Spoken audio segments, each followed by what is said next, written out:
Hi, my name is Lana Savchuk, and I want to talk about how do you know if he is the one for me. Now, I want to present 11 signs he is the one. Number one, his friends are mature and respectable men. I'm going to read Proverbs 13:20. Whoever walks with the wise becomes wiser, but the companion of fools will suffer harm. 1 Corinthians 15:33, it says, "Do not be deceived, bad company ruins good morals." We all know this saying that show me 5 closest friends of yours and I will tell you who you are. And guess what? That is actually true. You can tell a lot about a person by the people they associate with. Do you admire his friends? Are they good, godly men who will encourage your potential future husband to be upright and godly, or not? Are they immature, lazy, foolish, worldly, or untrustworthy? If you don't trust his friends, be on guard because most likely he is just like them. Okay? However, if he has wise friends, if you can look at his friends and you can respect them, you can be secure that he is most likely just like them. Number 2, your close friends and family approve of him. Now, we know that your family and friends will not make a decision for you. You must do that. But we must be wise enough to listen to advice of people that we look up to and we respect for their advice. In Proverbs 11:14, it says, "Where there is no guidance, a people's fall, but in an abundance of counselors, there is safety." It's very important to get advice from people that you love, because many times when you're in a relationship, you wear these pink glasses, infatuation, and it's very easy to miss those red flags that are very important. And people that are outside of that, they will see more clearly. Maybe they will notice some character flaws, some very important character flaws that you overlooked, and they will be able to tell you. Number 3, he is kind to those around him. 1 Corinthians 13:4-5, it says, "Love is patient and kind. Love does not envy or boast. It is not arrogant or rude. It does not insist on its own way. It is not irritable or resentful." Is he kind and caring to you, his family, friends, and people that he interacts with? It's very important that you watch how he reacts or behaves or talks to his mother, his sisters. Most likely, that's exactly the way he's gonna eventually talk to you. Does he anonymously give to the poor and needy people? Is he kind to the waiter or waitress? Or he becomes very irritated, talks down on those people, or complains excessively? Is he willing to help his friends when they are in need? Does he treat you with tender care, even when you guys disagree? Those are the things that you have to look out for. Kindness is an incredibly important character trait in a man. You want to spend the rest of your life with a man who is kind to you, who is kind to your family. That's very important. Number 4, he doesn't change depending on who he is around. And this is big as well. Titus 2:7, it says, "Show yourself in all respects to be a model of good works, and in your teaching show integrity and dignity." Is he the person around you? Is he the same person around you as he is around other people? Here are some signs to watch out for. He acts differently around certain friends in a way that makes you feel insecure. He acts more spiritually depending on his circumstances that makes you feel like he is fake. And then he says inappropriate things when he's around certain people that makes you cringe and be a little bit ashamed. Some people are very good at faking. You don't want to marry a guy who is one way in front of you and another way, completely different way around other people. That shows the character. It has to be consistent. A man has to be consistent with everybody around him.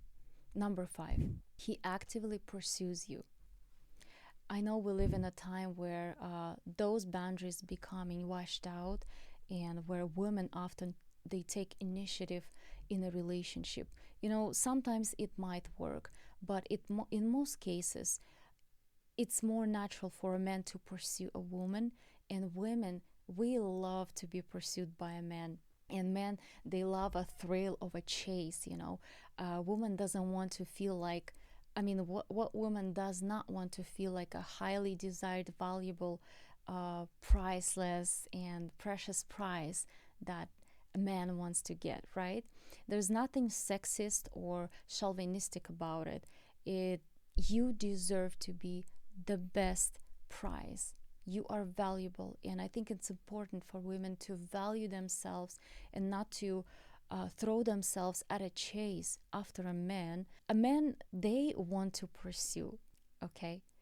And women, they want to be pursued. If he makes you feel like you need to chase him to get his attention, he probably is not the one for you.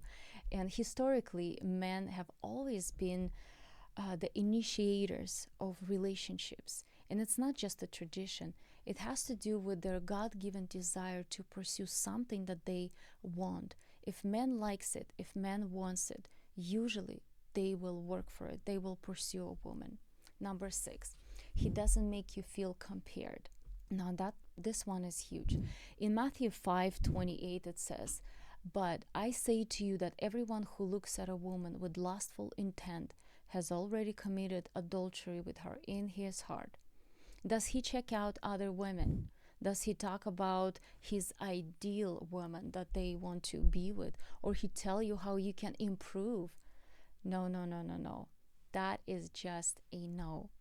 It is very disrespectful for a man to talk about other women in a way that he should only talk about you. Your potential spouse shouldn't make you feel like you need to improve yourself to make them happy, okay? If he has a bad habit of checking out other women, making inappropriate comments, you have to acknowledge that he has a wandering eye. There's something wrong, and it will affect your relationship. You absolutely need to feel like you're just perfect the way you are, okay? And that he has the eyes only for you. His eyes are only for you. Number 7, he has earned your trust. Be cautious when you give trust, your full trust, to a man, frankly, to anyone.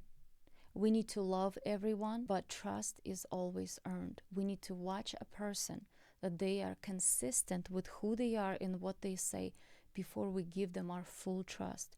Earning someone's trust is never done quickly. It takes time and consistency to develop that trust. Here are some warning signs. Does he act suspiciously? Is he really good at talking his way out of things? And we all know people like that who are really good at talking, and they can get themselves out of everything by their words. Does he get uneasy when you touch his phone, like he's hiding something? Do you feel like he is sensitive, secretive, and uncommunicative about topics that are important for you to discuss? Those are some warning signs for you to watch out for. If you're in a relationship with a man who is communicative and honest about his flaws, you will find yourself trusting him more and more.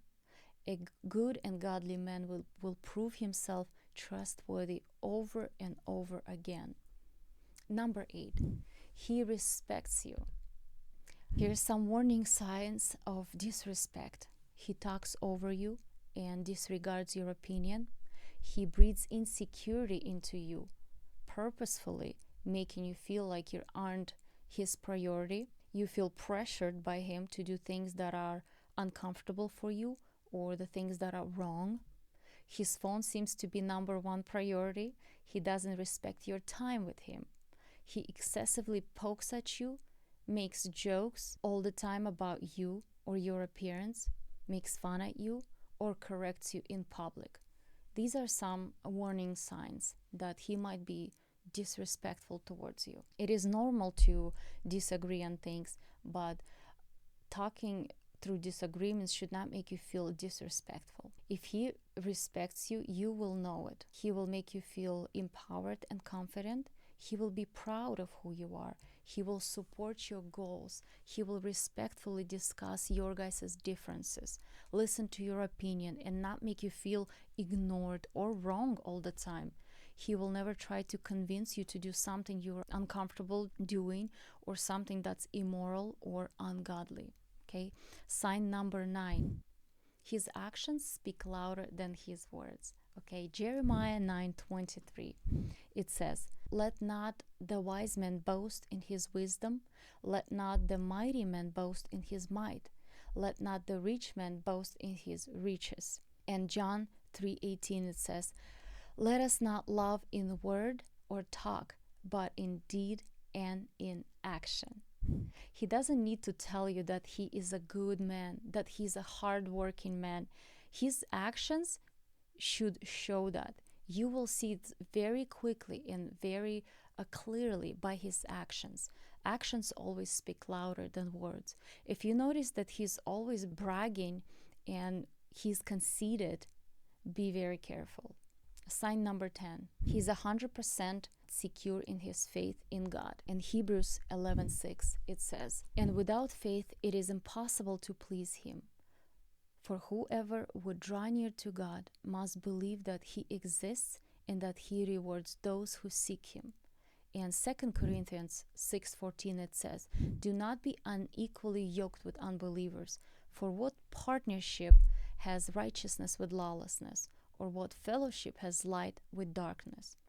If the man is not secure in his walk with the Lord, in his faith in God, you do not want to marry that guy, okay? He must be secure in his faith in Christ. I don't we need to talk about the fact that if he is not Christian, we shouldn't even date people like that, because we should date in the Lord only, according to the Word of God. Number 11, he is secure in who he is. Ephesians 4:14 it says, "Then we will no longer be infants, tossed back and forth by the waves and blown here and there by every wind of teaching and by the cunning and craftiness of people in their deceitful schemes." You do not want to marry a wishy-washy man who is easily influenced by the people around him. He must be secure not only in God, but also in who he is in the Lord. You want to marry someone who is steady, who is consistent, a wise man with leadership abilities. And lastly, my advice to you, women, ladies, if you have a desire to marry, pray about it. I remember myself, I was 24, Vlad was 24, and we got married at 24, but when I was 23, in our Slavic community, it considers to be late to be not married at 23. I know it's kind of funny, but I was praying to God, and one prayer that I always prayed to the Lord, I wanted to get married, and I always asked God, would you please give me a man who will love you more than he will love me, because then I can be 100% secure that he's going to be the man after your heart and he's going to love me. Because if the guy does not love God and the Lord Christ is not his authority, it's going to be very hard for him to love you and for you to feel secure in your faith as a Christian wife. I hope you will find these 11 signs that he is the one for you, helpful for you, and I hope you will start praying for your future husband, for your future spouse, and I hope you were blessed by this teaching. God bless you guys. Until next time.